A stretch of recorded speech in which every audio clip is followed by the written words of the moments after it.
से बीजू जनता दल के राष्ट्रीय अध्यक्ष चुने गए और उस मौके पर उन्होंने एक बात कही कि उड़ीसा में एक बीजेपी ने उल्टा विमर्श खड़ा किया। बीजू जनता दल को इसके खिलाफ खड़ा होना होगा और एकताबद्ध होना होगा इसके खिलाफ लड़ाई। तो ये बहुत महत्वपूर्ण बात है और बिहार को इससे लेसन लेने की जरूरत है कि बिहार में जो उड़ीसा में हुआ उसको हम दोहराने नहीं देंगे। लालू जी तो पहले ही सीट का घोषणा कर लेते हैं ना। पहलगांव के आतंकी हमले के बाद 1 महीना बीत गया है और इस 1 महीने में पूरे देश में लोगों के मन में जो भी सवाल है सरकार की ओर से कोई जवाब नहीं मिल रहा। सबसे बड़ा सवाल तो मोदी जी यहाँ आकर के बोल के गए थे मधुबनी में कि उन आतंकियों को हम छोड़ेंगे नहीं, उनको दुनिया के किसी भी अंत तक जा कर के भी निपटेंगे उनसे। लेकिन अभी तक वो आतंकवादी कहाँ गए, कहाँ से आए, कहाँ गए, कैसे पहलगांव के लोगों को, उन पीड़ित परिवारों को न्याय मिलेगा, इसके बारे में सरकार की ओर से कोई ठोस घोषणा नहीं है। दूसरी बात है कि पूरे जो भी ऑपरेशन सिंदूर के बाद 3-4 दिन पूरे युद्ध की स्थिति बन गई थी और इसमें भारत में जम्मू के इलाके में, पुंछ में काफ़ी सारे लोगों की हत्या हुई, उनकी जान गई। इनके बारे में भी सरकार पूरी तरह से खामोश है। जिन लोगों की जान गई उनके लिए अभी तक सरकार की ओर से ना कोई सम्मान, ना कोई मुआवजे की घोषणा, कुछ भी नहीं हुई। तीसरा जो बड़ा सवाल खड़ा हुआ कि इससे पहले कि भारत और पाकिस्तान की ओर से कोई घोषणा होती, ट्रंप ने कह दिया कि अब युद्ध विराम है। और एक बार नहीं, अभी तक 8 बार ट्रंप इस बात को दोहरा चुके हैं। लगातार वो दावा कर रहे हैं कि भारत और पाकिस्तान के बीच में जो परमाणु युद्ध का पूरा खतरा था, उस खतरे को हमने रोका है। और मोदी जी इस बात पर बिल्कुल खामोश हैं। अभी बात हुई कि बहुत सारे 7 शिष्टमंडल दुनिया का पूरा दौरा करेगा। तो मोदी जी जब से प्रधानमंत्री बने तो सबसे ज़्यादा दुनिया में दौरा करने वाले भारत के प्रधानमंत्री मोदी जी ही रहे हैं। करीब 100 दौरा दुनिया के लगभग तमाम देशों तक, बहुत सारे देशों में तो कई बार पहुंचे हैं। और इतना सारा दौरा करके जो कहते थे कि ट्रंप दोस्त हैं, भारत विश्व गुरु बन गया है, पूरे दुनिया में डंका बज रहा है, जिस समय ऑपरेशन सिंदूर के बाद हमने देखा कि किसी ने हिंदुस्तान का साथ नहीं दिया। सबसे ज़्यादा हम अलग थलग पड़ गए। जिस अमेरिका को आप दोस्त बताते थे, जिस ट्रंप को आप दोस्त बताते थे, वहाँ तो लगातार कभी भारत के लोगों को, उनको वहाँ गैर कानूनी अनुप्रवेशकारी बता करके उनको पूरे हथकड़ी और बेड़े के साथ उनको भेजा गया देश में वापस। सरकार चुप रही।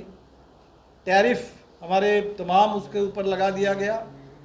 भारत का पूरा जो अमेरिका के साथ व्यापार था उसमें भारत की ओर से जो भी एक्सपोर्ट होता था उसको कठिन बना दिया गया और भारत के बाज़ार में अमेरिकी सामान छा जाए, इसके लिए भारत पर लगातार दबाव है कि टैरिफ कम करो। और भारत सरकार ने शायद मान भी लिया है बहुत सारे मामलों में, जो ट्रंप खुद बताते हैं।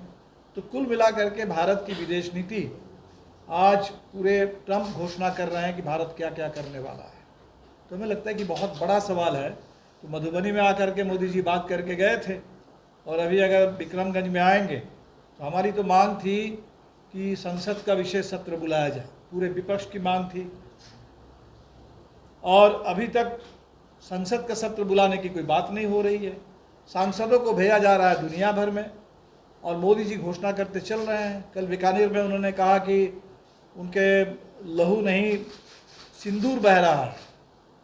अब जिस समय शुरू में प्रधानमंत्री बने थे, जापान जा कर के बोले थे कि हमारे खून में जो है कारोबार है। कभी कारोबार खून में है बताते हैं, कभी अभी सिंदूर की बात कर रहे हैं। और अभी बिल्कुल ये साफ है कि ऑपरेशन सिंदूर को लेकर के ये सरकार बिल्कुल राजनीति कर रही है। लगातार उसके बारे में प्रचार, रेलवे के टिकट पर भी उसकी तस्वीर, मोदी जी की फ़ोटो हर जगह। तो ये इसको लेकर के जिसमें देश की सुरक्षा का सवाल जुड़ा हुआ है, पहलगाम में इतने सारे लोग मारे गए हैं, आज तक उनके बारे में कोई जानकारी नहीं मिल रही है। ऑपरेशन सिंदूर के बाद देश के लोग मारे गए हैं, तो इसको एक पूरे चुनाव का मुद्दा बना करके, राजनीति का प्रचार का मुद्दा बना करके जो हो रहा है, ये देश की सुरक्षा के साथ, देश की जनभावना के साथ, लोकतंत्र के साथ बड़ा खिलवाड़ है। दूसरी एक बात आपसे जो करनी है कि अभी 2 दिन पहले जो छत्तीसगढ़ से खबर मिली कि वहाँ नारायणपुर में केशव राव, जो भाकपा माओवादी के महासचिव थे इस समय, उनकी और उनके साथ करीब 25 या 26 अन्य साथियों की, माओवादी कार्यकर्ता भी थे, आदिवासी आम लोग थे, उनकी हत्या कर दी गई। और सरकार इसको बहुत बड़ा एक सरकार के लिए उपलब्धि के रूप में सरकार पेश कर रही है। ये ऑपरेशन कगार जो चल रहा है, वहाँ कहा जा रहा है कि हम पूरे देश को माओवादियों से मुक्त कर देंगे।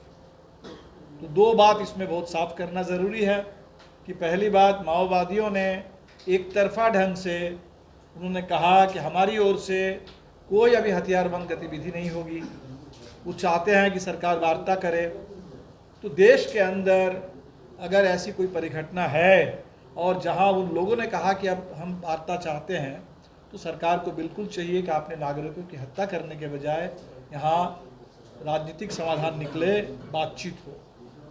और बातचीत के बजाय सरकार ने जो रास्ता लिया है, लगातार हत्या, हमें लगता है कि ये एक बिल्कुल एक्स्ट्रा जुडिशियल एक वायलेंस है और वो ठीक नहीं है। इसलिए हमने इसकी जांच की मांग की है कि इस पर बिल्कुल निष्पक्ष एक उच्च स्तरीय जांच होनी चाहिए और सरकार को ऑपरेशन कगार पर रोक लगानी चाहिए, इस पूरे हत्या अभियान पर रोक लगानी चाहिए और बातचीत हो। दूसरा जो बड़ा सवाल है कि इसमें सरकार की ओर से माओवाद को निशाना बनाया जा रहा है, लेकिन पूरे छत्तीसगढ़ से जो खबर है कि मसला माओवाद का है नहीं। मसला है कि पूरे बस्तर के इलाके में आदिवासी, वो जो अपने जल जंगल ज़मीन की मांग कर रहे हैं, अपनी सुरक्षा की मांग कर रहे हैं, और वहाँ बहुत खनिज संपदा है महाराष्ट्र आपके। हमसे जुड़े रहने के लिए हमारे YouTube चैनल को सब्सक्राइब करें और नई वीडियो की नोटिफिकेशन के लिए बेल आइकॉन को दबाएं। अगर आप ये वीडियो Facebook पर देख रहे हैं तो लाइक जरूर करें और ज्यादा से ज्यादा शेयर करें। धन्यवाद।